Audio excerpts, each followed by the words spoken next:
It all comes down to this. 48 minutes at MetLife to decide the non-public Group 4 title and the top team in the Garden State. Would it be the Ironmen of Don Bosco Prep or the Marauders of St. Peter's Prep? Don Bosco offers a Cinderella story. After starting off 2-4, the Ironmen rattled off 5 straight to make it to the title game, while the top-seeded Marauders of St. Peter's Prep boast a 10-win record, including the previous meeting between these two teams back in the regular season. And with two of, if not the top defenses in the state, many speculated this would be a defensive affair, much closer to Don Bosco's 10-8 semifinal victory over St. Joe's, St. Peter's shootout with St. Augustine at Cave and Point in their semifinal game.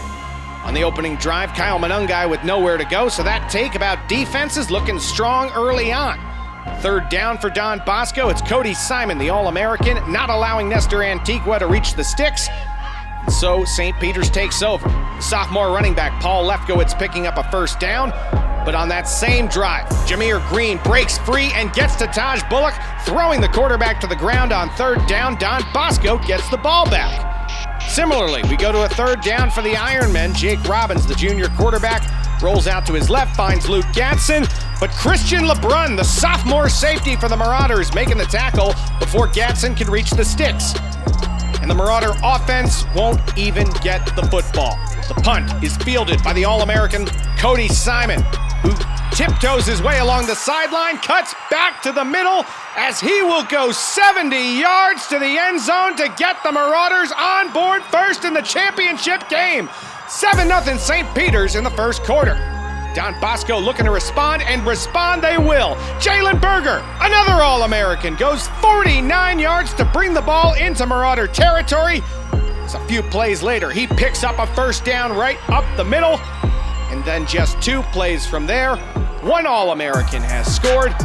On the option, it goes to Berger, who enters the end zone with authority to tie the game at 7 apiece.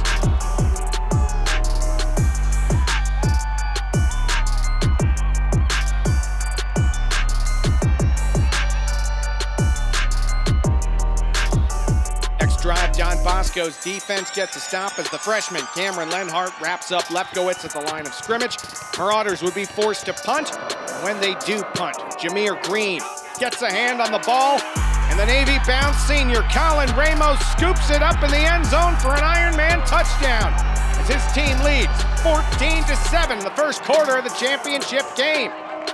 Next drive, things would continue to go well for Don Bosco as Ramos meets Lefkowitz in the backfield for a loss. The Ironmen would take over following a punt, and back from what seemed like a season-ending injury, Kyle Manungai picks up a first down. The Ironmen moving the ball on the ground. We'll see Jalen Berger do the same thing on the opposite side. But before the Ironmen can get into field goal range, the Marauder defense slams the door shut on the screen pass. Berger stopped in his tracks by Cody Simon. Marauders take over late in the first half. Tahj Bullock rolls to his right and connects with Byron Shipman, who makes a diving catch. There's just not a lot of time remaining in the first half, so we'll go to the half with a 1-score football game. Don Bosco in the driver's seat for now. Third quarter would see plenty of punting action, so we'll pick things up with about 7:30 to go. Tahj Bullock sacked on third down, but with decent field position, the Marauders will go for it on fourth. As Bullock rolls out to his right, he is hit as he throws. The ball is up in the air, and Jameer Green pulls it out of the sky, but did it hit the ground first? Our officials will have to check out their fancy championship replay setup, which confirms the interception.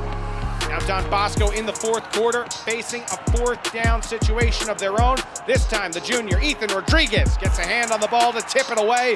Marauders take over. Now in the fourth quarter, it's Tahj Bullock over the middle to Ben Silver. Now Bullock rolls out to his right. This time finds Byron Shipman for a first down. The Marauders are moving the ball in the fourth quarter. I feel like I've seen this movie before. 4th and 2. They'll go to Jelani Mason off the screen, who picks up the first down and then some.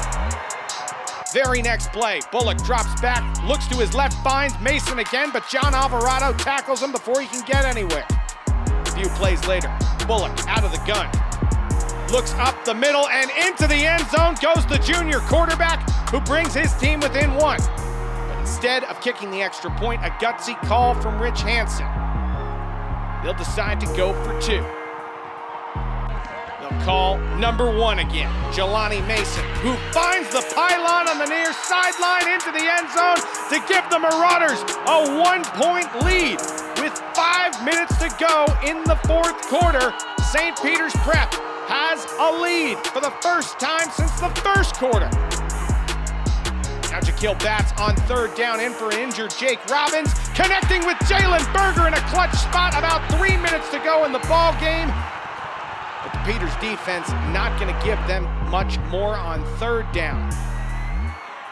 Almost intercepted is Batts, and so out comes the senior place kicker Justin Fry to try a 43-yard field goal to win a state championship.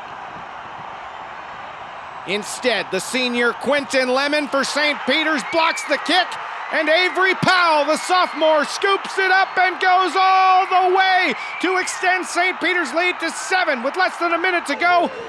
But with time still on the clock, Don Bosco has a chance until G.J. Mazzella, the senior, with the interception, and with 30 seconds to go in the ball, St. Peter's Prep will be your 2019 non-public Group 4 state champion. This marks Rich Hansen's 5th state championship at the helm of the Marauders and his first title since 2014. I told y'all before the theme what we was coming out with. I told y'all.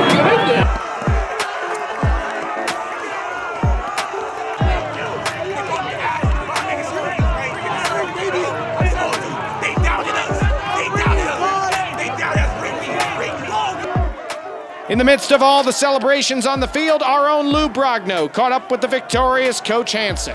Rich, what does this title mean to you and to this team, especially the way you did it here tonight, coming from behind? Special group of guys, just unbelievable guys. You know, we've been doing it all year. The kids believe.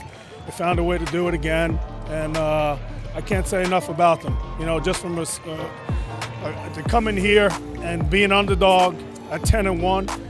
And have them believe that no matter what, you know, KJ was hurt, he didn't play, and you know, we had some other guys banged up, but they just kept believing. So it's one of the special ones of the 5, believe me. What was the key to that championship caliber drive, which you know, got you guys within a point, and then the decision to go for 2? Yeah, you know, I just thought we got into a great rhythm, and you know, Tahj made plays. It was on our 4th and 3. We had 2 options. He said, "Coach, just give me the ball." And when Tahj Bullock tells me to give him the ball, I'm going to give him the ball. You know, and then you know, going for 2 was a play we had in our pocket. We wanted to do it. I thought it was a good time. Thought I thought we had him on the ropes, and I thought we had a chance to you know, exploit it. And Jelani made a great play, as he's been doing all year for us. Congratulations to the Marauders of St. Peter's Prep on their non-public Group 4 state championship.